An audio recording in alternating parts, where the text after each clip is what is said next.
Hola, buenas tardes. Saludo a los distritos que están del colegio, al Consejo Superior, acá en la sede del colegio en el Distrito 9. Bueno, la idea es comenzar con la tercera jornada de este curso de patologías. La idea es, comentarles como ayer nuevamente cuál va a ser la metodología de la jornada. Vamos a tratar de... como verán, de arrancar bastante ajustados al horario. La idea es hacer una primera parte de este encuentro hasta las 17:30, volver a hacer un break de media hora como ayer y comenzar con la segunda parte del curso, que el disertante del día de hoy va a ser el arquitecto Lely Fernández y la temática va a versar en procesos de corrosión en estructuras de hormigón. Bueno, le voy a pasar al arquitecto, así damos comienzo a horario. Y igual que ayer, las preguntas van a ser al finalizar la jornada. Así que muchas gracias.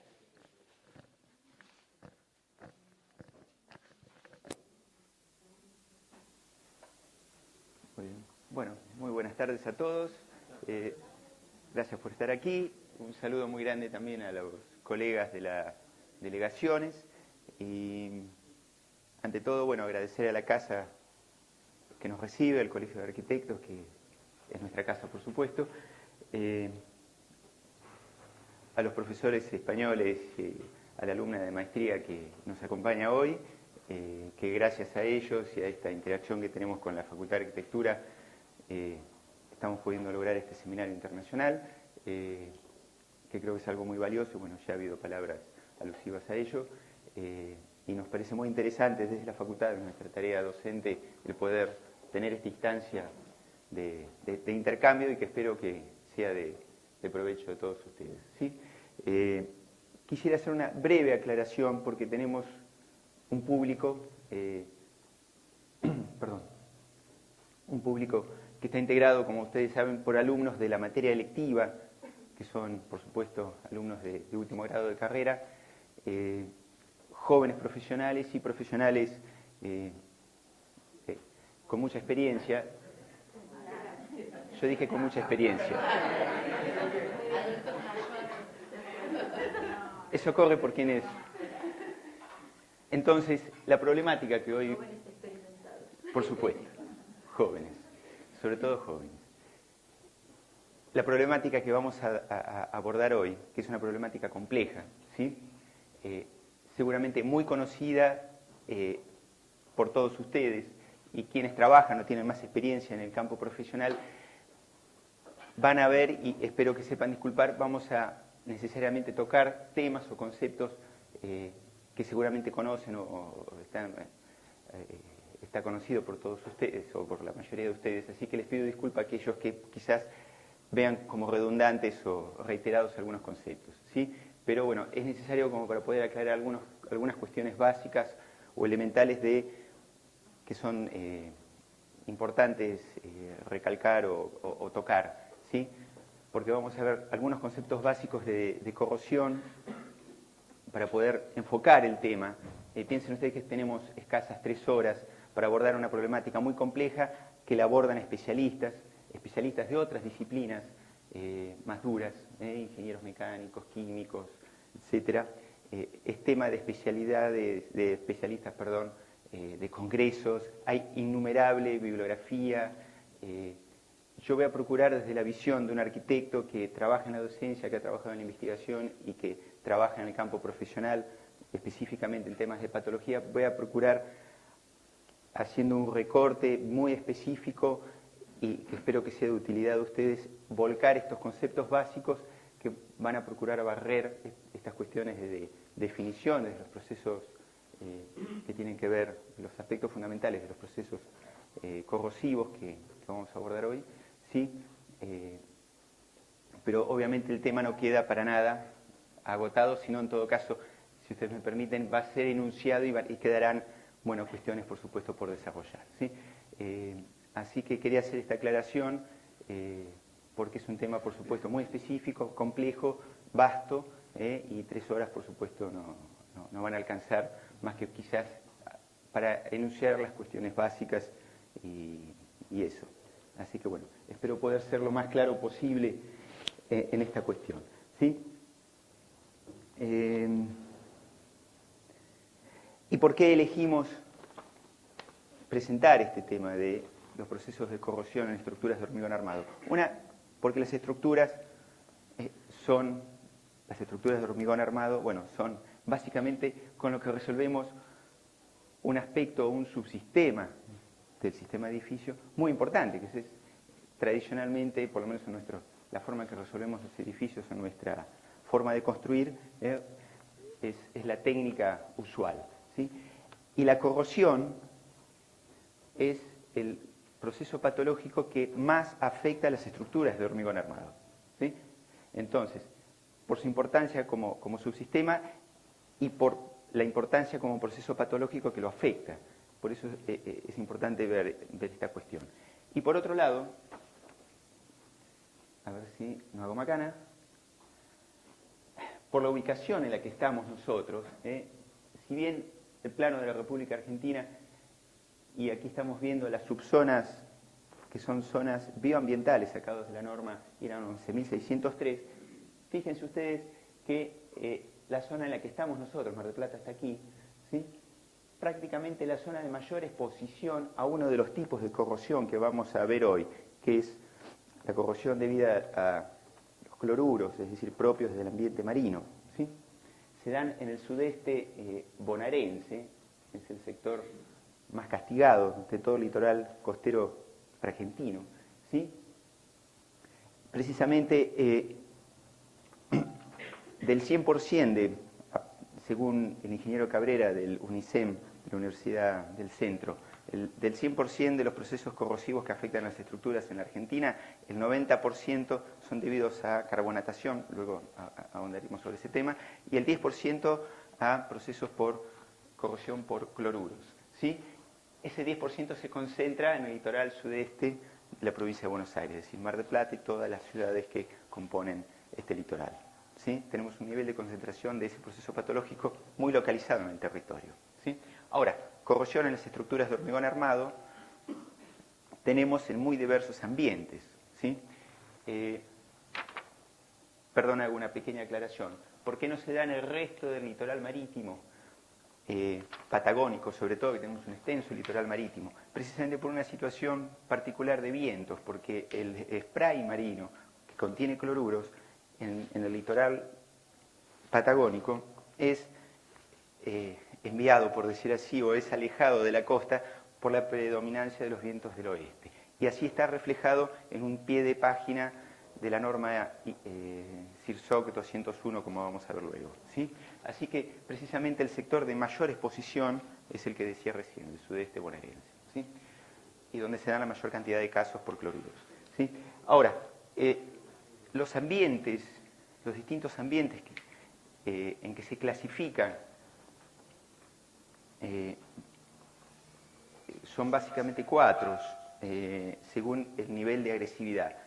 Por un lado, el de menos agresividad, que son los ambientes rurales, en donde los procesos corrosivos se dan con una velocidad muy baja, son los ambientes más, entre comillas, benévolos, ¿sí?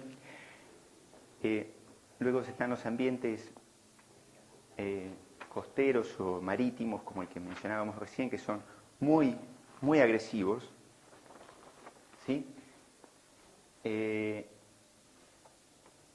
Están los ambientes urbanos y los industriales, ¿sí? Hay una referencia de nivel de agresividad que puede ser interesante mencionar, tal cual lo establece o lo menciona Paulo Lehne en su bibliografía, en sus libros, ¿sí? Para establecer o tener una idea de cuando hablamos de niveles de agresividad a qué nos referimos, ¿no?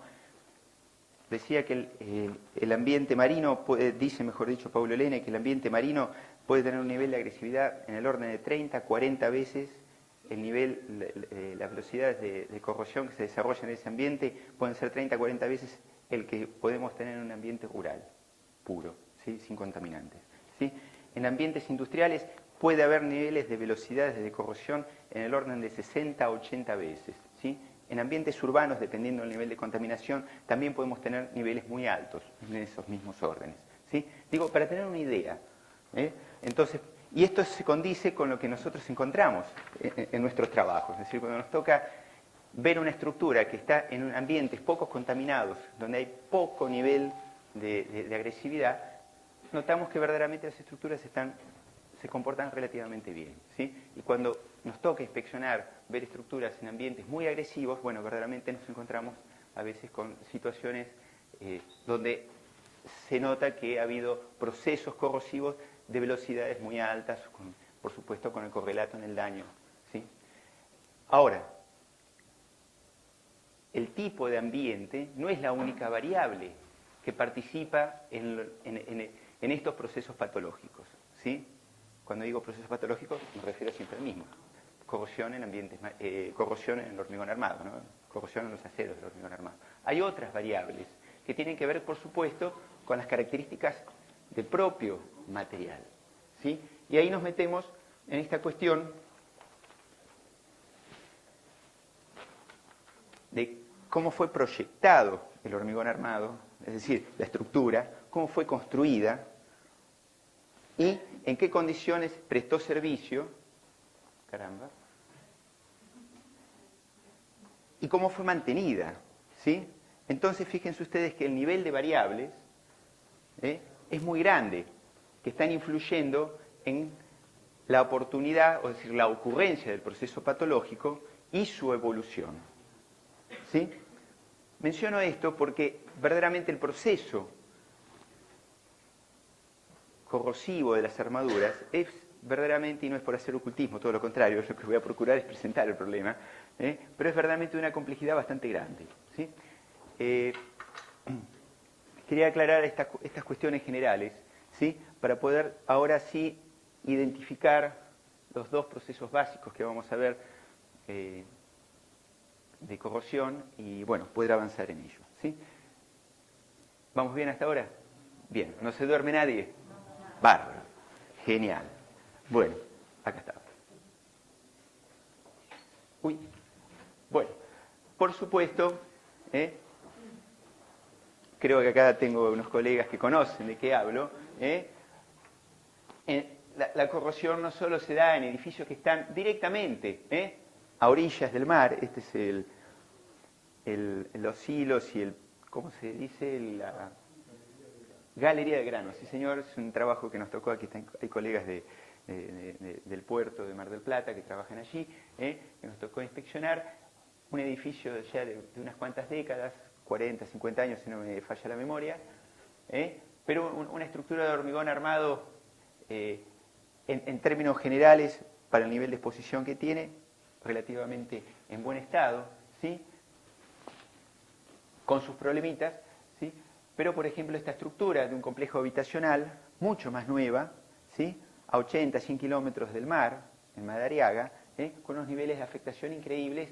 Esta columna, por supuesto, además está decirles que se indicó apuntalamiento inmediato, ¿sí? Bueno, situaciones muy divergentes a veces, uno se observa, por eso decía que el único factor no puede tomarse como único factor las condiciones ambientales, las características constructivas del material son a veces determinantes para que determinados procesos se desarrollen con más velocidad, con más virulencia, o este proceso, mejor dicho, se desarrolle con características más importantes, ¿sí? Bien, vuelvo un poco a conceptos básicos. Cuando hablamos, o cuando tenemos un acero, como es la situación del hormigón armado, cuando tenemos un acero embebido en el hormigón, ¿sí? Tenemos una situación, hablando de cierta normalidad o de condición ideal, si ustedes me permiten el término, tenemos una situación en la que el acero está protegido, ¿sí? Básicamente por dos mecanismos, ¿sí? Uno, porque el hormigón tiene un pH que oscila entre 2,5, entre 12,5, 12,6 a 14, es decir, está en la escala de pH más alcalina, más alta. Les recuerdo a ustedes, la escala de pH va de 0 a 14, ¿sí? Siendo la parte más alcalina, ¿sí? La que va de 7 del neutro a 14, ¿sí? El pH del hormigón se ubica precisamente en la parte más alcalina. La parte más ácida va del 7 hacia abajo, ¿correcto? Ahí se ubicaría, por ejemplo, el limón, por decir algo, un líquido. O cualquier otra de las agentes ácidos, ¿sí? O sustancias ácidas. El tema es que esa condición alcalina del hormigón que envuelve la barra de acero es la que produce ese óxido, esa película de óxido pasivante, es una pátina de óxido transparente, estable, que no permite que el acero desarrolle procesos de corrosión. Y puede permanecer, si las condiciones no varían, de manera estable por tiempo indefinido, ¿sí? Y ahí estaríamos, entre comillas, en aquella situación que el movimiento moderno, en la cual el movimiento moderno nos presentaba al hormigón como la roca artificial, eterna y bla, bla, bla, ¿no? Por supuesto, en aquel momento con toda la mejor onda, podríamos decir, y desde el desconocimiento del comportamiento del material, ¿sí? Ahora, con todo lo que ha pasado, con todo lo que hemos construido, con todo el conocimiento tecnológico que tenemos del material, sabemos que estas cosas, lo acabamos de ver, no son así, ¿sí? Y la otra función o la otra situación que precisamente permite preservar que esto se mantenga es que esa doble función del hormigón, la otra función del hormigón es que el espesor de recubrimiento del hormigón es una barrera física al ingreso de los agentes contaminantes que puedan llegar a despasivar o a cambiar esa situación de pasividad de la barra, ¿sí? Esos óxidos pasivantes, ¿sí? Por eso la importancia, adelantando algunas conclusiones o cosas que ya se saben, ¿sí? La importancia del espesor de recubrimiento del hormigón, el espesor de recubrimiento de la barra, ¿sí? Bien, esa es la condición ideal. Ahora, bien sabemos que esto no es así, por eso tenemos estos procesos patológicos, o este proceso patológico de la corrosión en la barra de acero. Bien, cuando hablamos de corrosión, ¿de qué estamos hablando? Estamos hablando de un proceso electroquímico, ¿sí? En el cual deben darse cuatro elementos de manera simultánea para que exista corrosión, ¿sí? Y es un proceso, o es decía electroquímico. ¿Por qué? Vamos a reconocer ahí, o deben darse, la situación de tener de manera simultánea un ánodo, un cátodo, es decir, una diferencia de potencial en la barra, ¿sí? Una unión eléctrica entre ambos, que lo da la misma barra de acero, ¿sí? Y la solución electrolítica, que es la que cierra el circuito eléctrico, por donde viajan los electrones, ¿sí? Que es la que da el hormigón, el hormigón circundante, ¿sí? Que necesariamente para que sea conductor debe tener, bueno, determinadas características. El hormigón, ustedes saben, es poroso, ¿sí? El hecho de que la red capilar que el hormigón tiene al estar colmatado por agua, ¿sí? Le da esa conductividad. Luego ahondaremos más sobre estos conceptos. Pero el hecho de que existan estos cuatro elementos, el ánodo, que es la parte de la barra de acero en la que se corroe, es decir, la que migran los electrones del ánodo por la barra hacia el cátodo, ¿sí? Es donde se produce la disolución del acero, donde se van a generar los óxidos, ¿sí? La parte del cátodo, que es donde se están produciendo la reducción del oxígeno. Fíjense ustedes que ahí ya mencioné dos cosas que además de estos cuatro elementos tienen que estar sí o sí: agua y oxígeno, ¿sí? El ánodo del cátodo, el electrolito por donde se da el conductor iónico, que es el hormigón, y la barra de acero, que necesariamente vincula a ambos, ¿sí? Si yo elimino alguno de esos elementos, ¿sí? O no existe alguno de esos elementos, la corrosión se detiene. Esto es importantísimo también saberlo, porque uno ya sabe que este asunto se puede parar. También es importante desde el punto de vista conceptual. Bien.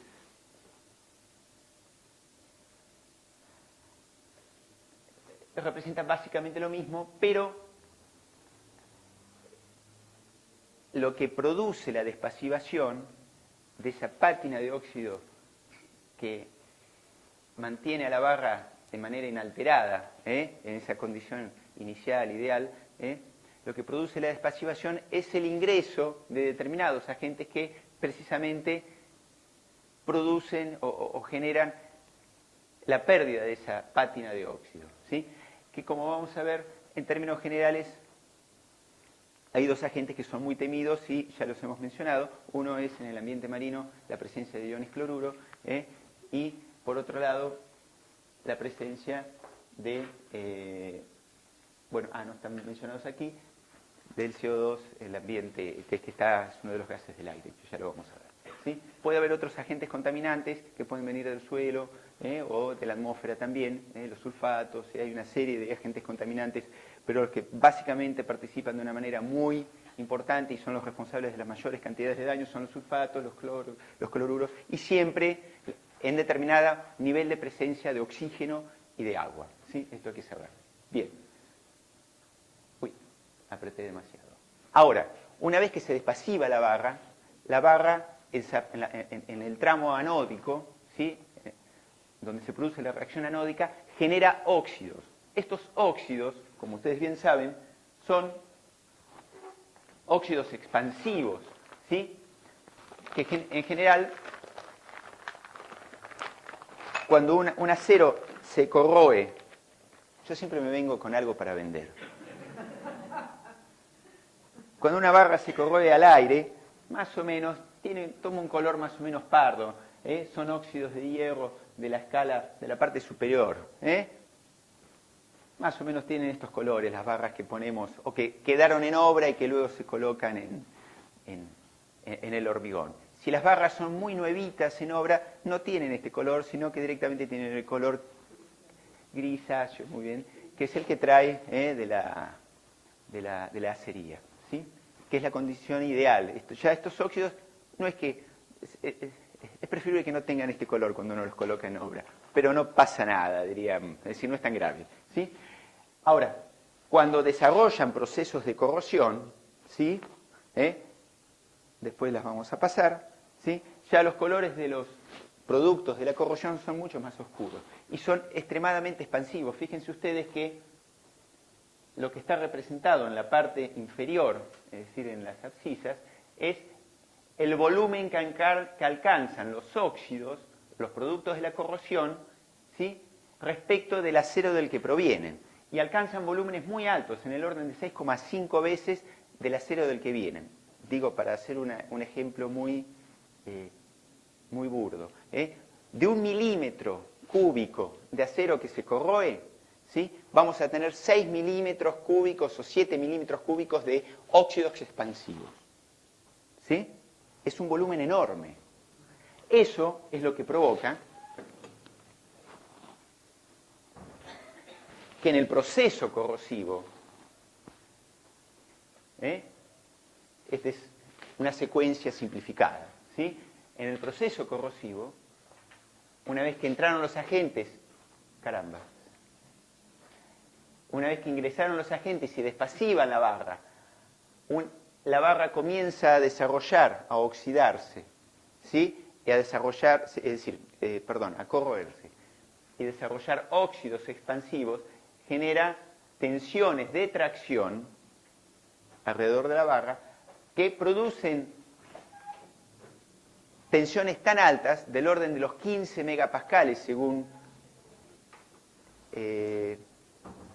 Fernández Cánovas, en bibliografías que son de referencia, que son elevadísimas, 150 kilos por centímetro cuadrado, digo, para tener una idea de qué valores de tensión. Por eso el hormigón de recubrimiento se fisura, a veces dependiendo del nivel de agua, de porosidad del hormigón y de la cantidad de agua que haya, va acompañada de manchado en superficie, ¿sí?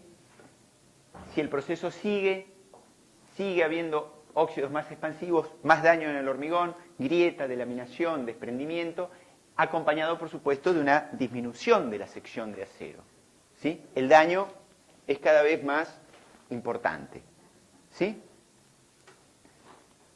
Lo que estamos acostumbrados a ver y lo que veíamos en las imágenes de hace un ratito, ¿sí? Ahora, es progresivo. Esto es, entre comillas, la generalidad, y presentado de una manera muy sintética, cómo avanza un proceso clásico corrosivo. No siempre avanza así, luego vamos a ver algún caso, ¿sí? A veces avanza de una manera más solapada, que son los peligrosos. Ah, más acá, caramba. Caramba, hay cuestiones de escena acá que están requiriendo. Bien. A este, bien. Bueno, perfecto. Bien. Yo, siguiendo con las instrucciones, voy a pasar estas dos barras, ¿sí? Voy a pedir, manipúlenla con cuidado. Esto no es una jabalina, cuidado que tiene filo en las puntas, ¿sí? Y esta, procuren no desprenderle el óxido, los óxidos que tiene aquí, las laminitas. Sí, pero fíjense ustedes si pueden diferenciar, si pueden reconocer el acero original de los óxidos que tienen. Yo creo que van a poder ver lo que les decía, sobre todo en esta punta. Van a ver el volumen importante que tienen. Y cuidado con esta, aprecien la disminución de sección y el tipo de daño que tiene la barra. Luego vamos a hacer comentarios sobre esto. ¿Sí? Bien. Bueno, el proceso básico entonces es el que presentábamos recién. ¿Qué genera esto en nuestras estructuras? ¿Sí? Ya lo hemos dicho, disminución de la sección del acero, y a veces a tal punto que llega a cortar los aceros. Fíjense ustedes en el ejemplito que estamos viendo acá, los estribos no están y barras principales de acero, dependiendo del tipo de ataque, se han cortado. ¿Sí?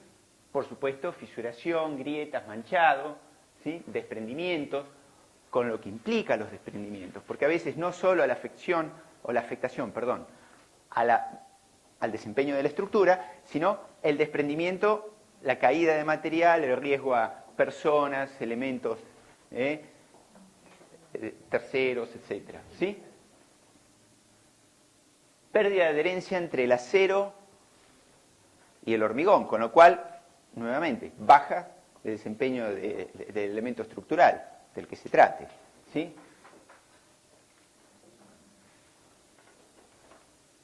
Ya lo mencionamos, baja en el desempeño estructural y, por supuesto, una pérdida, una disminución en la durabilidad, en la vida útil de los elementos. ¿Sí? Una calamidad. Es como que se realimenta el proceso. Sí, claro que sí. Una vez que se descubren las armaduras, por supuesto, cuando se fisura el hormigón y que comienza a quedar abiertas las vías por las cuales puede ingresar más agente contaminante, tiene una vía más directa a la humedad. Bueno, el proceso tiene a veces, tiende a acelerarse. ¿Sí? Bien. Y podemos tener, en este gráfico desempeño-tiempo, es un gráfico teórico, podemos tener estas situaciones que más o menos a lo largo del tiempo, una vez que se produce la despasivación, la vida útil de proyecto, este es un gráfico de Paulo Lene, vamos a tener, en la medida que se va produciendo la corrosión, tendremos en una secuencia más o menos estándar la aparición de manchas, fisuras, desprendimientos, con su correspondiente pérdida de desempeño, reducción de la sección, pérdida de adherencia, por supuesto, hasta un desempeño mínimo, que podrá ser el desempeño último, en el cual agotará su vida útil el elemento. ¿Sí? Bueno, esto es muy variable y es a un nivel teórico. Habrá que ver el elemento considerado o los elementos o el conjunto de la estructura y cuál es el parámetro o el criterio con el cual se fija esa vida última o total que estemos considerando. ¿Sí? Bien. Bueno, ahora vamos a entrar a un abordaje un tanto más específico de la cuestión. ¿Sí? Hasta ahora vimos con un nivel más general. Ahora vamos a abordar los dos tipos de corrosión que ya fueron en alguna medida enunciados, que solemos tener, ¿sí? O que podemos tener. Recuerdan ustedes que dijimos que del 100% de los tipos de corrosión que teníamos, el 90%, por lo menos en Argentina, son de tipo generalizada, o por carbonatación, que es la que tenemos aquí en este esquema, sacada de el libro de María del Carmen Andrade, son este tipo de corrosión que suele afectar de manera, como la palabra lo dice, de manera generalizada la barra, ¿sí? Que suelen tener velocidades bajas, ¿sí? A diferencia de la llamada corrosión localizada, que es una corrosión por picadura provocada por, en términos generales, por cloruros propios de ambientes marinos, ¿sí? Y que a diferencia de la carbonatación o de la corrosión generalizada, la corrosión por cloruros o por picaduras tiene un desarrollo en cuanto a la velocidad de corrosión y el daño a la armadura muy grande, que es el caso de la barrita esa que parece una jabalina. Bueno, fíjense ustedes, esa barra es una barra que sacamos con casi nada de esfuerzo de una losa que había sido atacada, y fíjense ustedes que se caía solita prácticamente, perdió al punto de cortarse una barra principal, ¿sí? Y es muy frecuente en un ataque por picaduras tener tramos de armadura en perfecto estado, como si nunca le hubiera pasado nada, y al lado una picadura que prácticamente la corta o la corta directamente, ¿sí? Eso es una característica del daño.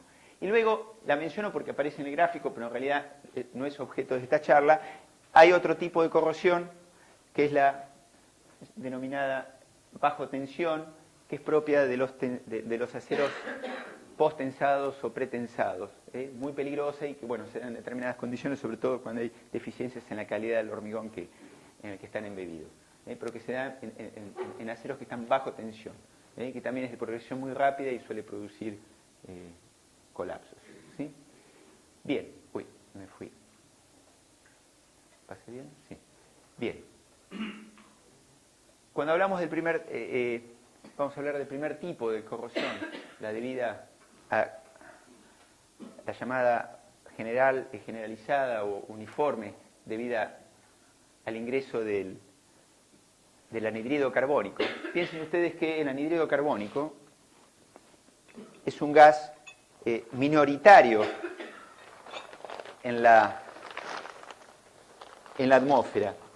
La atmósfera básicamente está compuesta por nitrógeno, oxígeno,